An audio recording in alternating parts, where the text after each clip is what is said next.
Pixar returns to the sequel scene since Toy Story 2, and now we have Toy Story 3. This time around, it wasn't directed by John Lasseter.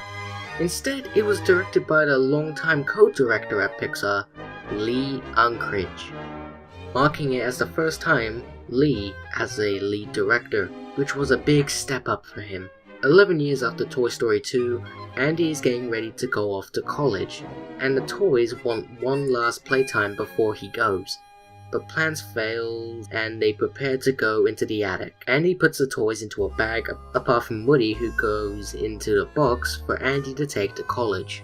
And the toys think Andy is throwing them out. They see a box of Sunnyside Daycare, and so when Woody was going to rescue them, he discovers their plan and accidentally joins them when trying to tell them what was really going on.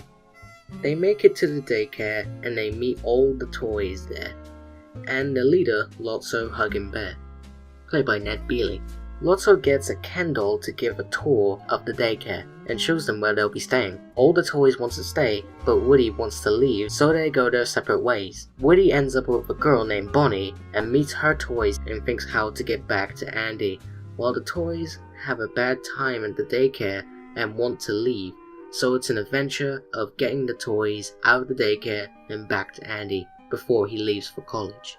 I like the idea that it takes place years after the previous films, and even with the toys wanting to be played with for a long time. I even like the whole escape from the daycare moment that happens in the second act. There's a lot of funny moments in the film, and that's pretty cool.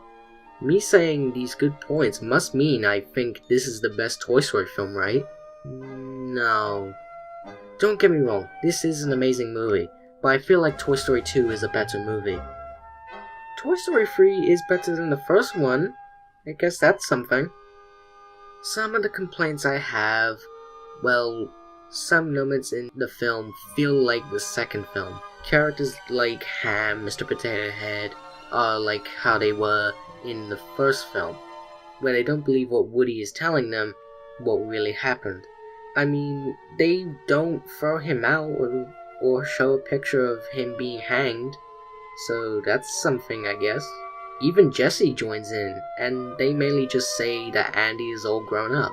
Sure, it's because she wants to get played with, and yeah.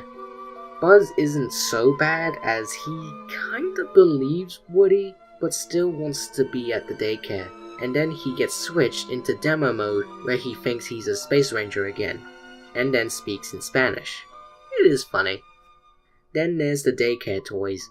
Most of them are just there, some don't really do much, and they aren't focused enough, and it's them that causes Buzz to think he's a real space ranger. I feel like the Toy Story films have to put a moment with Buzz thinking that he's a space ranger. I wonder if the fourth film next year might do that. Lotso at first was a good character. Don't get me wrong, he still is a good character, but he goes through the same problem I had with Charles Manson Up, where it's revealed that he's the villain of the movie.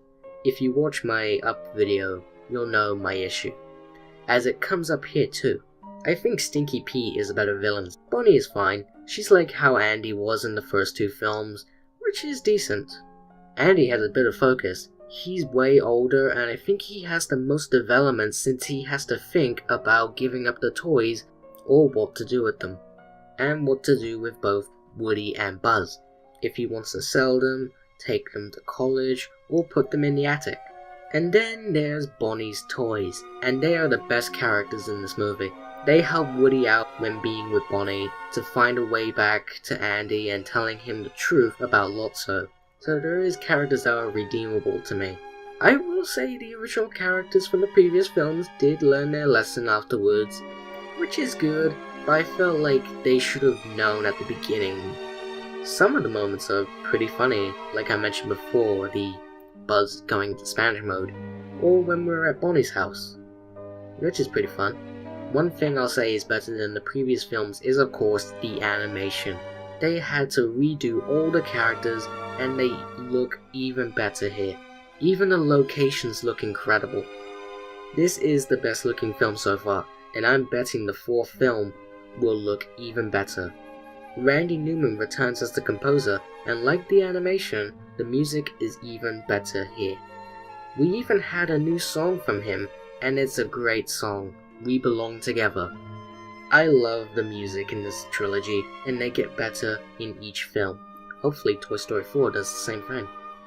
Toy Story 3 is an amazing movie, but I wouldn't say it's better than Toy Story 2, or I wouldn't say it's the best Pixar film ever made.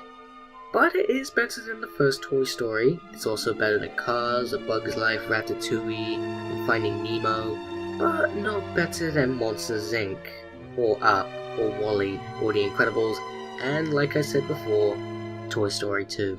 If you love the previous films a lot, both Pixar and Toy Story, you'll love this movie. A pretty good start for Pixar's return to sequels.